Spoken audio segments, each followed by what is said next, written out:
Das ist echt lästig.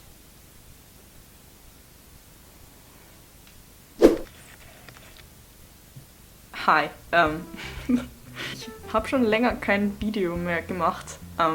Sorry dafür. Der Grund war vor allem, weil ich irgendwie krank war und keine Ahnung. Es war ein bisschen stressig jetzt am Ende vom 3. Semester, aber ich habe vor kurzem eine Instagram-Poll gestartet und habe gefragt, ob es euch irgendwie lieber wäre, nur über das 3. Semester so eine Art Q&A zu machen oder ob ich einfach über das ganze 2. Jahr eine machen soll. Und viele Leute haben für das 3. Semester gestimmt, also dass ich zuerst eine über das 3. Semester und dann über das 4. Semester mache. Also ja, welcome to this video. Ich habe dann diese Fragenfunktion von Instagram genutzt und eben nach euren Fragen gefragt und es sind ein paar gekommen. Ich versuche einfach die meisten oder halt alle, so gut es geht, in diesem Video zu beantworten. Und ja, sorry, falls meine Stimme immer noch ein bisschen schnupfig klingt, aber meine Mandeln haben die ganze letzte Woche so ausgeschaut. Aber es geht gut und alles okay wieder. Ja, ich glaube, es ist eher am geschicktesten, wenn wir gleich anfangen. Vielleicht zu Beginn noch, falls ihr neu hier seid, willkommen. Mein Name ist Mila, ich studiere Medizin, Humanmedizin, momentan in Graz. Ich wechsle nach dem nächsten Semester nach Linz. Ich komme ins 4. Semester und beantworte gerne eure Fragen. Eins noch, bevor ich anfange, falls ihr noch nicht abonniert seid. Ich sehe immer wieder auf meinen YouTube-Stats, dass irgendwie so über 80% gar nicht irgendwie abonniert sind oder so. Also falls ihr diesen Subscribe-Button noch nicht geklickt habt, dann please. Ich würde sagen, wir fangen einfach mit der ersten Frage an. Phil330D fragt: Lernaufwand pro Tag verglichen mit dem 1. und 2. Semester? Also verglichen mit dem 1. Semester definitiv höher, weil im 1. Semester ist der Lernaufwand noch nicht ganz so groß. Und 2. Semester habe ich persönlich extrem stressig gefunden, aber das war vor allem wegen meines Stundenplans, weil der einfach mega vollgepackt war. Alles gegen den Schluss hin und halt am Anfang des 2. Semesters irgendwie nichts. Ja, keine Ahnung. Lernaufwand grundsätzlich größer, denke ich mir, weil einfach, also im 3., ich weiß nicht, ob ihr das wisst, aber in Graz im 3. Semester hat man einen großen Sezierkurs. Das ist quasi die Advanced Version vom kleinen Sezierkurs. Im kleinen Sezierkurs lernt man halt Extremitäten, Gelenke, Muskeln, Bänder, diese ganzen Sachen. Und im großen kommt dann das Ganze von den Organen dazu und die ganzen Blutgefäße und Hals und solche Sachen. Und man hat eben dann auch Testate und man seziert halt auch an der ganzen Leiche im Vergleich zum kleinen Sezierkurs. Ja, ich weiß nicht, Lernaufwand eigentlich ja schon größer. Ich glaube mit den Modulprüfungen daneben ja, größer. Aber es ist nicht so stressig, kommt mir vor. Aber vielleicht ist es einfach persönliche Einschätzung. Keine Ahnung. Tipps für den Sezierkurs / generell fürs 3. Semester. Von Anfang an mitlernen. Das ist irgendwie das Wichtigste. Gerade bei Anatomie ist es voll wichtig, dass man gleich von Anfang an dabei bleibt, weil wenn man mal hinten ist, das Ganze aufzuholen, währenddessen man den neuen Stoff bereits lernt, der ja irgendwie aufbauend ist auf dem alten Stoff, das ist echt schwierig. Generell auch Vorlesungen gehen in Anatomie vor allem, aber auch in Physiologie mitlernen von Anfang an. Auch wenn der Stress noch nicht da ist. Ich weiß, das ist irgendwie das, wo viele Leute ein bisschen strugglen, wenn sie keinen Druck haben, dass man sich nicht überwinden kann, irgendwie sich hinzusetzen und zu lernen, aber fangt rechtzeitig an und immer mitlernen. Julian Meyerhofer fragt, wie viel ist der Lernaufwand im Studium im Vergleich zum MEDA-T? Wie ich für den MEDA-T gelernt habe, haben mir alle Leute gesagt, das ist irgendwie die schwierigste Prüfung im Studium und ich finde das nicht. Also MEDA-T-Lernen war psychisch anstrengender, weil dieser Konkurrenzkampf die ganze Zeit im Hinterkopf ist und eben das, dass man halt gegen andere Leute antritt und dass halt so viele Kandidaten sind für im Vergleich wenig Plätze. Aber jetzt rein von der Prüfung her finde ich schon die Medizinprüfungen schwieriger. Auch wenn dieser Druck, dass man irgendwie das an diesem einen Tag schaffen muss, nicht ganz so groß ist, weil in Graz ist es halt durch das Modulsystem so, falls man einmal eine Prüfung nicht schafft, kann man das irgendwie ein paar Wochen später nachholen und man sitzt dann nicht das ganze Jahr da und wartet drauf, dass man nochmal zum MEDA-T antreten kann. Das ist einfach weg, dieser Stress, aber grundsätzlich ist es schon um einiges mehr zu lernen, also ja. Mary Weizer fragt, ist es akzeptiert als Medstudent und später als Ärztin Tattoos / Piercings zu haben? Ich persönlich sehe da überhaupt kein Problem drin, aber ich glaube, man muss sich überlegen, also gerade bei Piercings, wenn man halt dann später irgendwie im OP selber was lernt oder was macht, dann muss man halt überlegen, ob man sich das antun will, dass man das jedes Mal wieder raustut, einfach aus hygienischen Gründen. Und Tattoos oder so oder Piercings hindern einen nicht daran, Ärztin zu sein oder Arzt zu sein, aber man muss halt auch dran denken, dass es viele Leute gibt, die nicht so denken und gerade vielleicht die, ohne jetzt da irgendwas sagen zu wollen, aber gerade halt in der älteren Bevölkerung vielleicht da Vorurteile noch herrschen und ja, keine Ahnung. Ich persönlich finde es überhaupt nicht schlimm. Ich habe selber keine Tattoos und keine Piercings außer Ohrringe, die ich nicht mal drin habe. Aber ja, einfach überlegen, grundsätzlich, ich sehe kein Problem damit. Es macht, Tattoos machen nicht einen Menschen einen schlechten Arzt oder eine schlechte Ärztin oder Piercings. Es hat keinen Einfluss drauf, wie du da drin tickst und wie du Menschen verstehst. Ja. Mein Papa fragt, wie ist deine persönliche Bilanz? Ja, gut, eigentlich, glaube ich. Ich habe keine Prüfungen mehr offen vom 3. Semester oder generell, was nett ist. Es war anstrengend und ich bin froh, dass vor allem die Zeit zwischen Oktober und Dezember, also Weihnachten, vorbei ist, weil das ist die Zeit, wo es einfach mit dem Sezieren und so am stressigsten war. Jetzt kommt dann das Patersemester, das wird auch nochmal lustig, aber wenigstens ist es nicht zu lang und es ist das Sommersemester und ja, Bilanz ist gut. Bilanz. Larry Weitzer fragt außerdem, ist der Konkurrenzkampf zwischen Studierenden groß? Sind die Professoren nett? Ist der Konkurrenzkampf zwischen Studierenden groß? Sind die Professoren netter als am Anfang? Konkurrenzkampf? Ich weiß nicht, liebe Mitstudierende, in meinem Jahr gibt es einen Konkurrenzkampf bei uns? Ich glaube nicht, also zumindest bin ich in keinen involviert. Ich glaube einfach, dass das wieder dieser Konkurrenzkampf, der beim MediaT herrscht, mit dem ich will reinkommen und ich muss mich gegen andere durchsetzen, das ist im Studium nicht mehr, weil im Studium schaut einfach jeder selber, dass er die Prüfungen schafft und es ist eigentlich egal, also mir ist es egal, wenn jemand eine Prüfung nicht schafft, weil ich schaue halt, dass ich selber vorankomme im Studium und es berührt mich eigentlich nicht, wenn jetzt jemand anderer ein Modul mal nicht geschafft hat oder dann zu einem anderen Termin antritt oder so. Das ist eigentlich, es gibt nicht wirklich einen Konkurrenzkampf und wenn es einen geben würde, würde ich das irgendwie ein bisschen unnötig finden, ehrlich gesagt. Genau. Sind die Professoren netter als am Anfang? Es gibt immer nette Professoren und es gibt immer Professoren, die nicht so nett sind. Professorinnen und Rinnen. Es gibt solche und solche nach wie vor. Es wird auch immer solche und solche geben. Also es gibt eigentlich keinen Unterschied zu Anfang und jetzt. Die Flora. Oh. Die Flora hat einen coolen Instagram-Account. Sie bereitet sich momentan auf den MediaT in Wien vor. Also falls ihr irgendwie selber MediaT lernen tut, dann schaut mal, was sie auf Instagram so macht. Sie sagt, alles rund um Praktika, Anatomie, Stresslevel, Fazit bis jetzt. Thumbs up, Ups and Downs im Studium. Praktika sind cool, sind viel, sind auch viel zu lernen, weil man hat nicht nur Modulprüfungen oder Anatomieprüfungen, man hat auch Testate und ja, kleine Wissensüberprüfungen in Praktika. Das heißt, es wird einem nie fad im Studium sozusagen. Anatomie ist cool.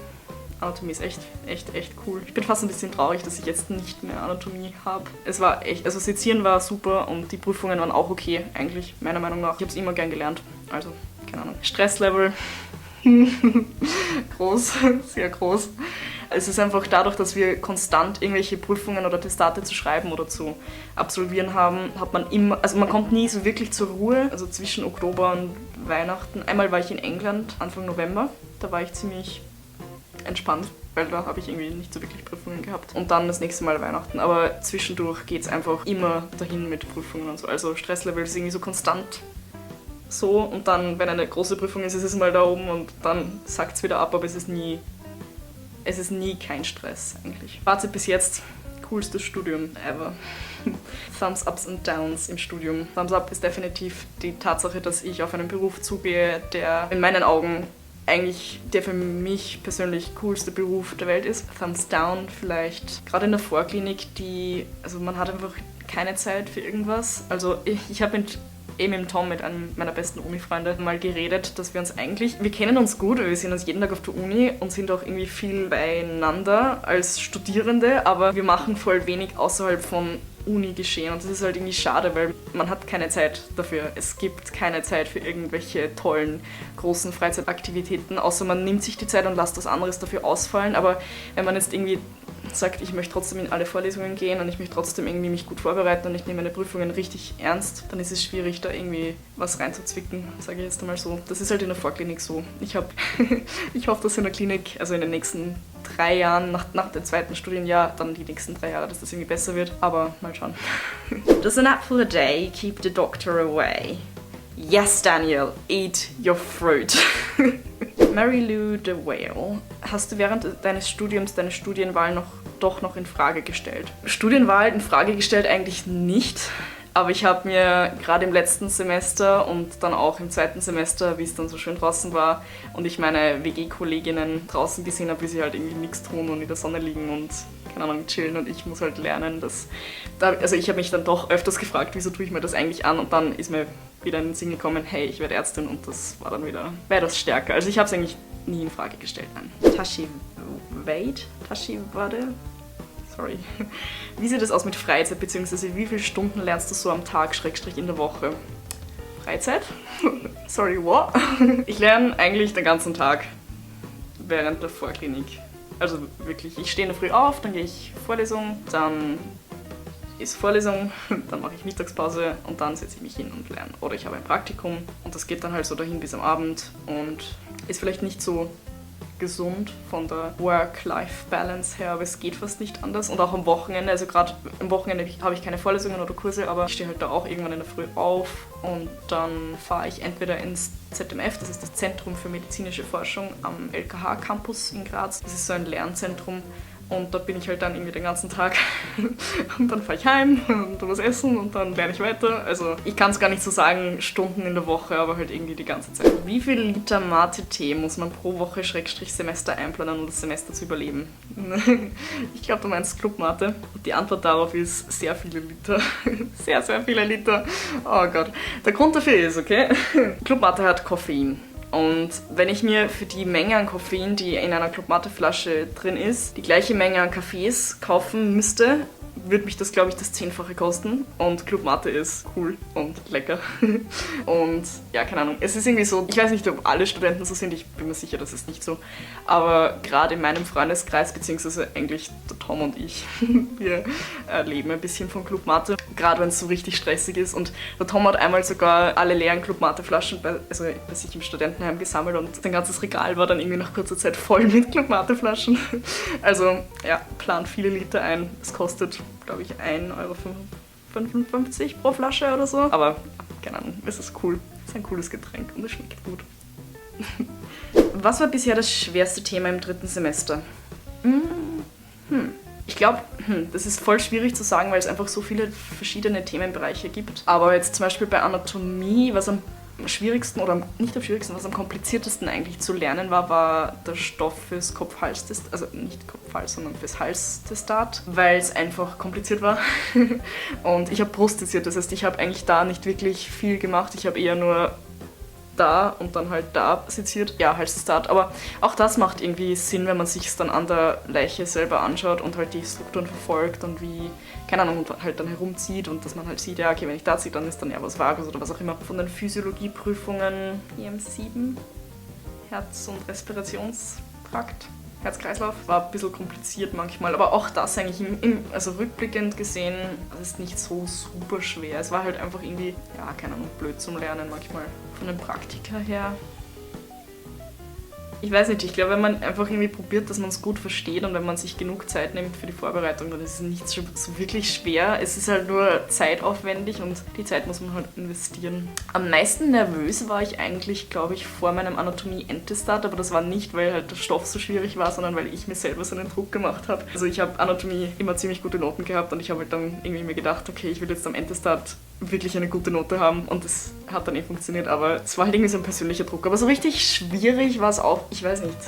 Haslinger Sophie fragt, wie viele Vorlesungen hattest du dieses Semester? Also Vorlesungen im Sinne von Vorlesungsstunden oder wie viele verschiedene Vorlesungskurse?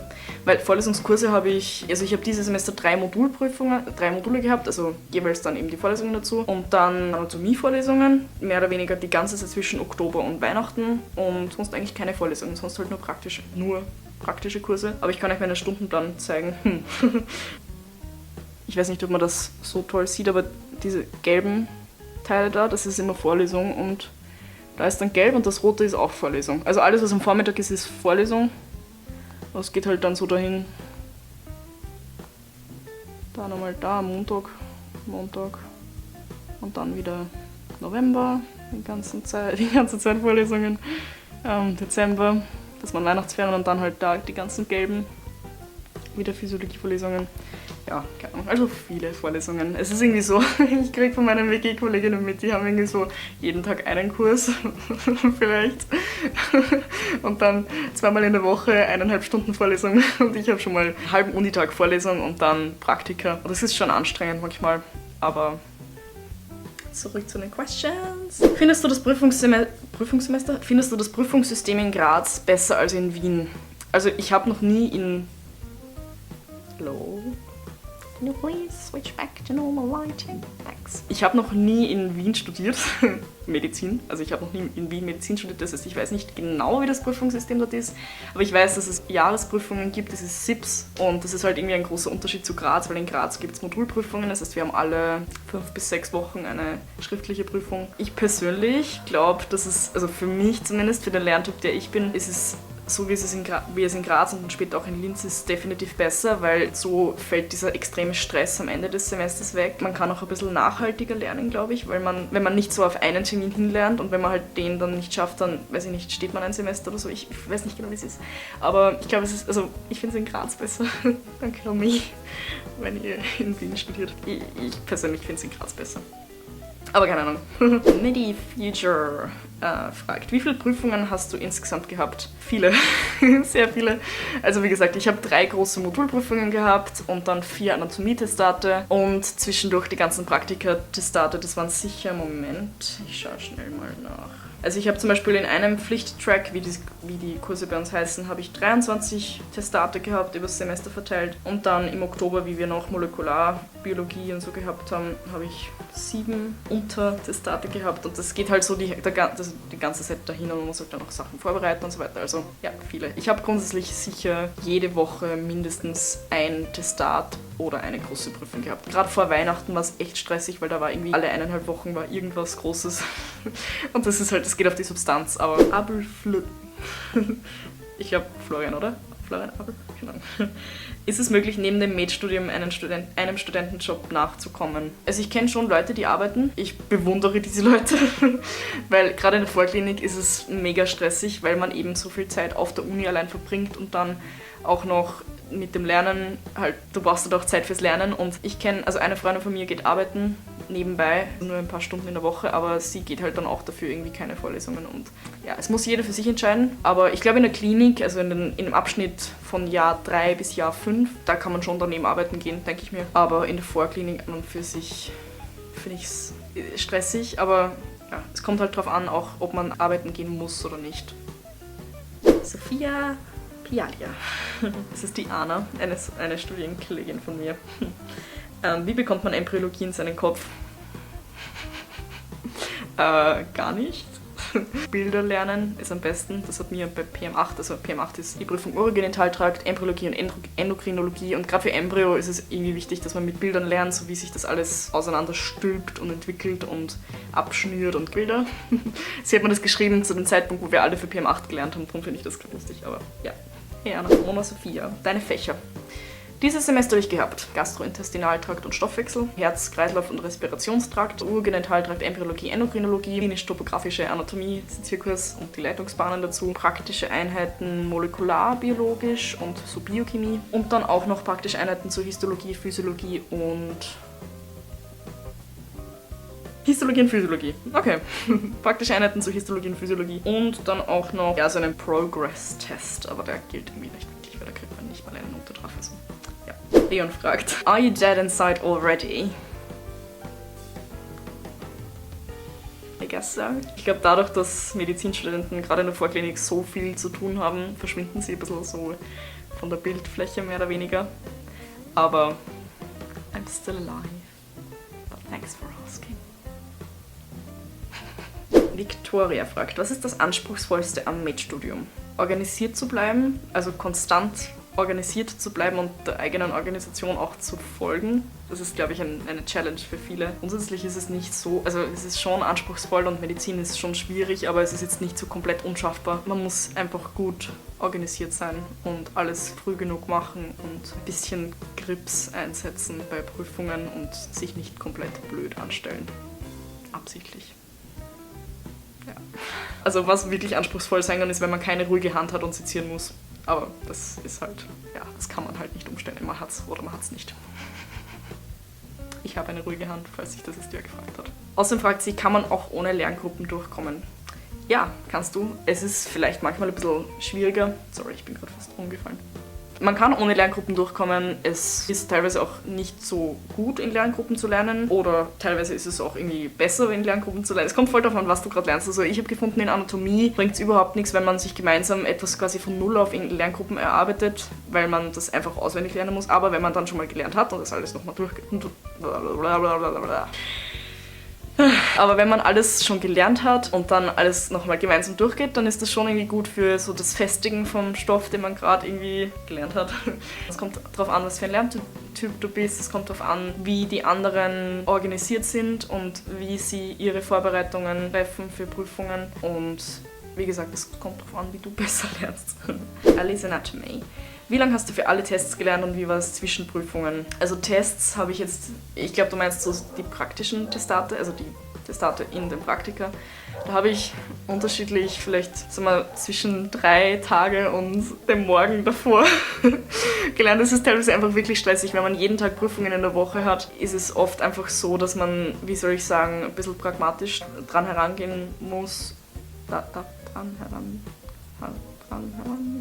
Man muss halt irgendwie ein bisschen pragmatisch denken und sich überlegen, ja, wie viel Zeit muss ich jetzt investieren, wie viel Zeit kann ich investieren. Zum Beispiel, wenn ich jetzt Histologie habe und ich weiß, ich habe ein Seminar vorher, dann schaue ich mir die Basics an und schaue, dass ich dann im Seminar richtig gut mitarbeite und dann kann ich trotzdem eine gute Note beim Testat erzielen. Aber zum Beispiel bei den Physiologie-Praktika, wo halt dann gleich am Anfang ein Testat ist, muss ich halt vorher was machen und da lerne ich dann schon 3 Tage vielleicht sogar dafür. Und für Prüfungen fange ich halt schon Wochen vorher an, weil ist unterschiedlich. Also, ja, genau. Wie war es zwischen Prüfungen? Wie schon vorher gesagt, es ist anders in Graz, weil du hast irgendwie konstant irgendwas. Das heißt, man hat nie so wirklich mal zwischen den Prüfungen eine Zeit, wo man sagt, okay, ich mache jetzt mal eine Woche überhaupt nichts. Das ist nicht möglich eigentlich. Also, ich zumindest finde es nicht möglich. Vielleicht sehen das manche anders, aber in meinen Augen ist es nicht möglich. Andrew, what was the most interesting practical procedure you did in dissection? Opening up the heart, because that was really cool. And probably, what else was really interesting? I think what was really interesting was when you were stood in front of the person that you were working on, and you were looking at certain structures together with your mates, and you kind of like got to understand something.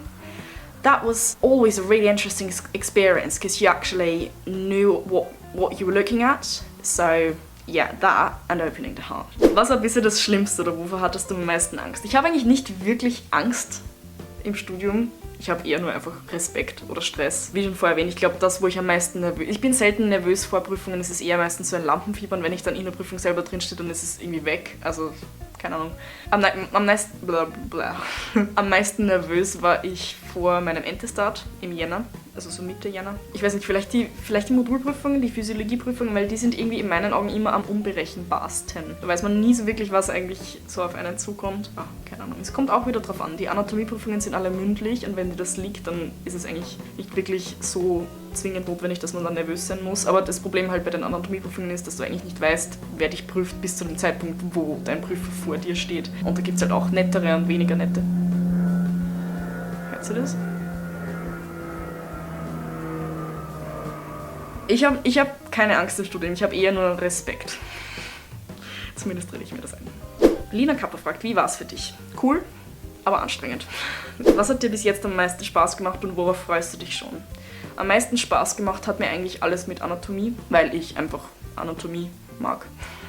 Und weil ich mir auch beim Lernen eigentlich leicht getan habe. Ich freue mich auf das kommende Semester. Es wird ziemlich stark und ziemlich zeitintensiv. Also das kommende Semester ist Pathologie und Pharmakologie und Pathophysiologie. Und da hat man 2 richtig mega große Prüfungen. Aber ich freue mich schon drauf, weil erstens wird das Wetter schöner und das ist Sommersemester und das ist das letzte Semester in der Vorklinik und bla bla. Aber generell ist es auch mega spannend. Wir haben Obduktionen nächstes Semester, also wo wir quasi dabei sein dürfen bei einer Obduktion. Wir haben Histopathologie, Zellgewebe, Strukturen erkennen. Wir haben viele coole Sachen und ich freue mich einfach schon drauf. Das ist das erste Mal, wo man so richtig Medizin lernt, also so richtig Medikamente lernt und Wirkstoffe lernt und Symptome und Folgen und diese ganzen Sachen. Es wird stressig werden, aber ich freue mich eigentlich schon drauf. Ist es schwerer als die vorigen Semester? Was war anders für dich? Also das dritte Semester ist grundsätzlich nicht schwerer, aber es ist halt einfach mega zeitintensiv. Aber das war's für mich war das, bis jetzt war das anstrengendste Semester definitiv das zweite Semester.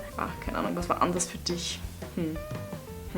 Ich habe mir vorgenommen, dass ich nicht nervös bin vor Prüfungen und das ist mir eigentlich ganz gut gelungen, weil Nervosität bringt irgendwie niemandem was. Also es bringt mir nichts, es bringt dem Prüfer nichts, es bringt meinen Noten nichts, es bringt meinem Stresslevel nichts und es hat eigentlich ganz gut funktioniert so. Ich glaube, das waren alle Fragen. Ich glaube, dieses Video ist 40 Minuten lang oder noch länger, keine Ahnung.